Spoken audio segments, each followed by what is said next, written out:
So I want you to imagine your typical American husband and wife.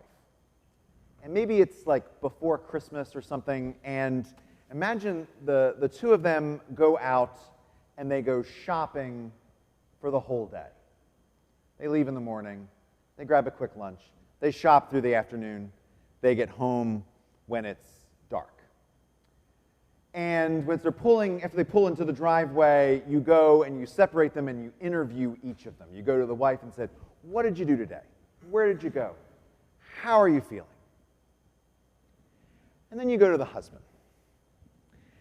And once you get past the deadness in his eyes because his soul has completely evacuated his body, you ask him the same questions. What did you do? Where'd you go? How are you doing? You're going to get different answers, right? Even if both of them had a splendid, wonderful time, you're going to get different answers just because two different people will have two different experiences of the same thing, the same time. Though they're different, they're not going to be probably mutually exclusive, right? One's not going to say, well, we went shopping on Fifth Avenue, and the other one's going to say, we went shopping in Piscataway. They're going to have different takes on the day, but they're going to be able to be put together, stitched together into one account of the day. We have two accounts of Jesus' birth, Jesus' nativity. In the New Testament, we have one in Matthew, we have one in Luke, and they are different. They are two different tellings of the same event. But like that imaginary husband and wife, they're not mutually exclusive.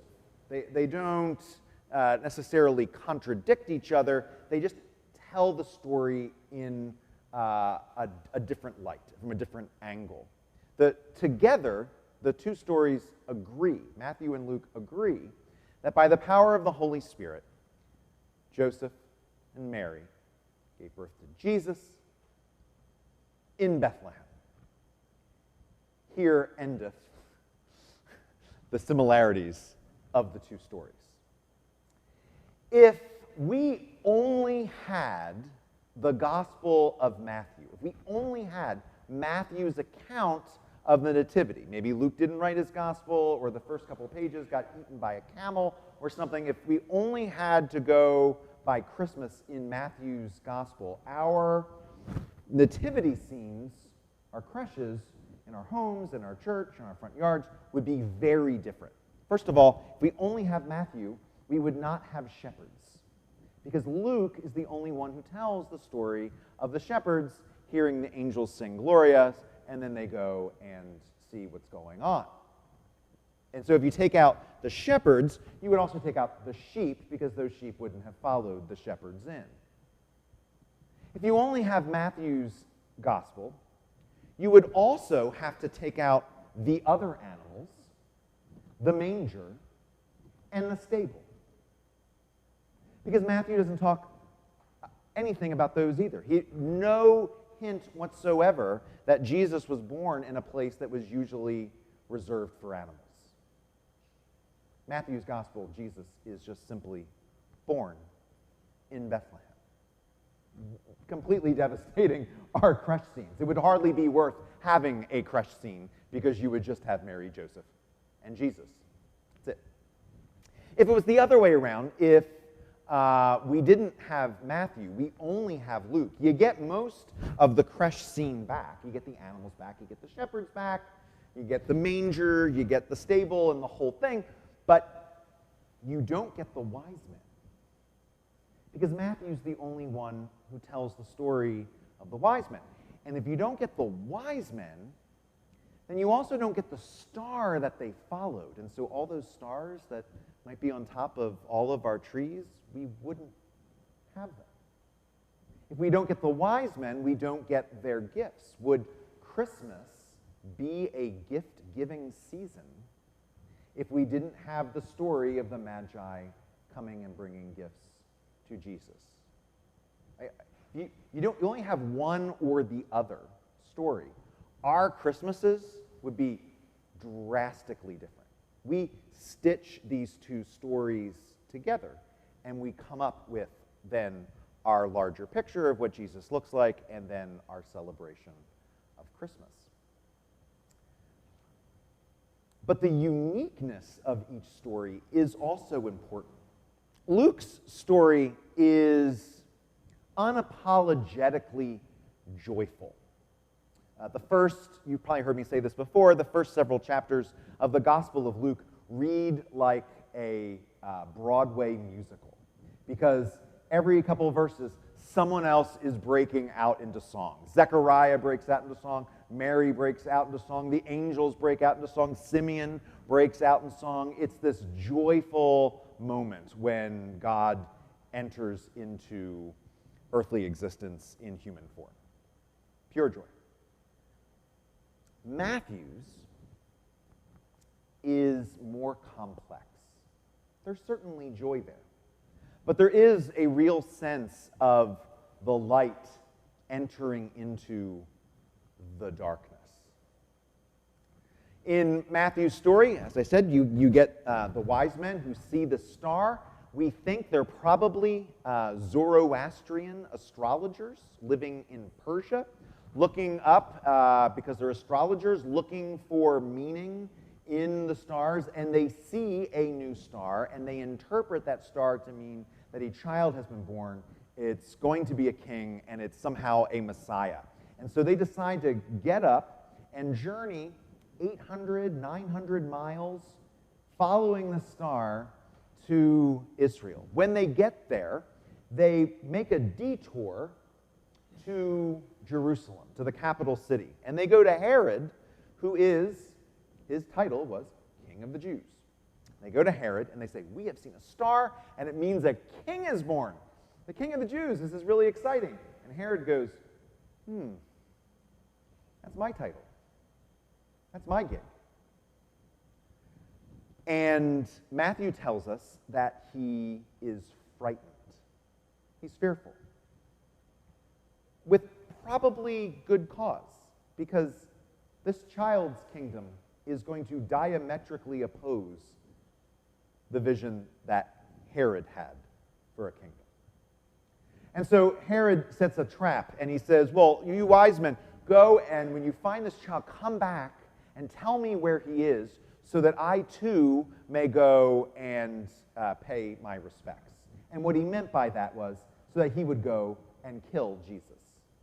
The wise men go, they fall down before Jesus, they offer him their gifts, and they are warned in a dream not to go to Herod because of Herod's plot, but they head home without going to Jerusalem. And Herod now blind. He knows that this child has been born somewhere in the Bethlehem region, but he doesn't know who it is. And so he gives the order for all of the male children in Bethlehem to be murdered.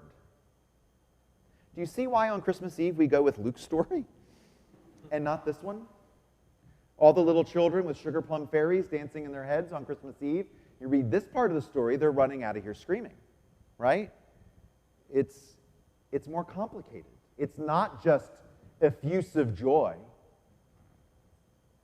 It's Jesus entering into a world, not as the cherry on top of the sundae. Everything's great, and God sends Jesus just to make it just a little bit better. But God sends Jesus into a world that desperately needs him, because there are tyrannical rulers that are bent on infanticide to maintain their power. We're pretty sure that when Matthew wrote his gospel, he wrote this story down, that he was in Syria. We think that because in the year 70, Rome destroyed Jerusalem. They destroyed its temple. It still hasn't been rebuilt since Rome destroyed it. And a whole bunch of people, a whole bunch of Jewish people, and a whole bunch of Jewish Christian people fled the city and north into Syria, where they felt safe from the occupying Roman forces.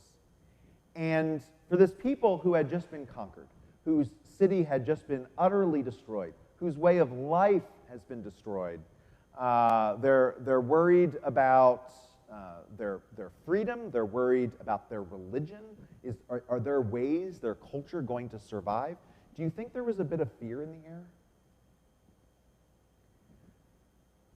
One of the reasons Matthew may have told the story of Jesus' birth the way he did was to speak to these people whose world had been turned upside down and who were scared to death. And in light of Jesus coming into the world, Matthew seems to be saying there are two responses. We can be like Herod, and we can act out of fear of our own self-preservation. Or we can be like the Magi and look for God's hand at work in the world around us. Look at a world with wonder. Look at a world with hope. As Matthew says, when they see the Christ child, they were overwhelmed with joy. The Magi, overwhelmed with joy. Herod, overwhelmed with fear. Pick one. And in one sense, that's a nice story of history. Like, okay, that's why Matthew may have written it down like that way 2,000 years ago. But it's also for us. For our world is every bit as uncertain, as scary as Matthew's world was sitting in Syria. And we too can choose to go to the way of Herod or to go to the way of the Magi. To go with fear or to go with joy. Fear. Fear does not mean, living without fear does not mean that we live recklessly. That's not the kind of fear we're talking about. If your smoke detector or your CO2 detector goes off in the night, you don't say, oh, I'm not living in fear, and roll over and put a pillow over your head. No, you go check and see what's going on. If you're experiencing tightness in the chest and a shooting pain down your arm, you don't say, I'm not going to the doctor, I'm not living in fear. No, you go and you get it checked out. God gave us brains so that we might use them. That's not the kind of living in fear that Herod fell into the trap of. Herod was trying to just hold on and preserve his own power and his own sense of self-control. And in that sense, the story of Herod is the story of humanity. How many times in human history can you look at disaster after disaster after disaster and see the root cause is someone or someone's trying to hold on to power and control? Usually by trying to find a scapegoat, those people, that person, fear them, and now we're all going to react and do it this way. That's the fear of Herod. That's been the fear of humanity for at least 3,000 years of recorded history.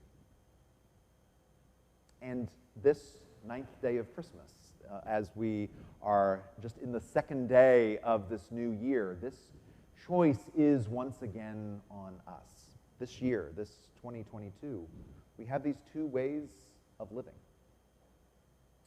And we can choose either. That's part of being human, is that we have freedom of choice. We can go the way of Herod. But we also know where the way of Herod leads. We can also choose the way of the Magi. My hope, my prayer for this 2022 is that we look at God's creation for wonder. We look for the stars that God has set forth in our lives, and we follow them and find joy. Amen.